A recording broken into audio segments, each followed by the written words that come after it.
SSC জিডিতে আসা শতকরা chapter থেকে অত্যন্ত গুরুত্বপূর্ণ একটি অঙ্কের ডিরেক্ট শর্ট ট্রিক নিয়ে তোমাদের সামনে উপস্থিত হয়েছি। এই রকম বিভিন্ন চাকরির পরীক্ষায় আসা গুরুত্বপূর্ণ অঙ্কের ডিরেক্ট শর্ট ট্রিক পেতে আমার চ্যানেলটাকে অবশ্যই সাবস্ক্রাইব করবে। কি বলছে, তেলের দাম 20% বৃদ্ধি পাওয়ায় একটি পরিবার তেলের ব্যবহার এমনভাবে হ্রাস করলো যাতে তেল বাবদ খরচ আগের তুলনায় 8% বৃদ্ধি পায়। যদি ওই পরিবারটি আগের মাসে 30 লিটার তেল ব্যবহার করত, তবে বর্তমানে ওই পরিবারের মাসিক তেলের ব্যবহারের পরিমাণ কত? ডিরেক্ট ফর্মুলা নতুন ব্যবহার ইকুয়াল টু পুরাতন ব্যবহার into 100 plus Y by 100 plus x.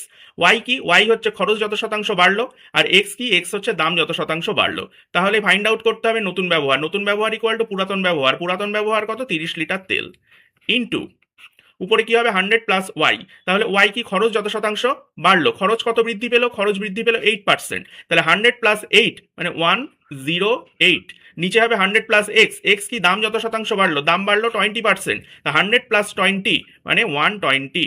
শূন্য শূন্য ক্যান্সেল আউট। 4 4 দিয়ে কেটে দিলে 27 লিটার। তাহলে বর্তমানে কতটা তেল ব্যবহার করবে? 27 লিটার। এই অঙ্কটা বুঝতে পারলে পরের অঙ্কটা নিজেরা করে কমেন্ট বক্সে অ্যান্সার জানাও। আর এখনো পর্যন্ত এসএসসি জিডি 2026 এক্সামকে কেন্দ্র করে আমি যে ম্যারাথনগুলো কমপ্লিট করিয়েছি, সেগুলো যারা দেখোনি তারা অবশ্যই দেখে নেবে। এই ভিডিওর নিচে এবং ডেসক্রিপশন বক্সে কিন্তু আমি লিঙ্ক দিয়ে দিয়েছি।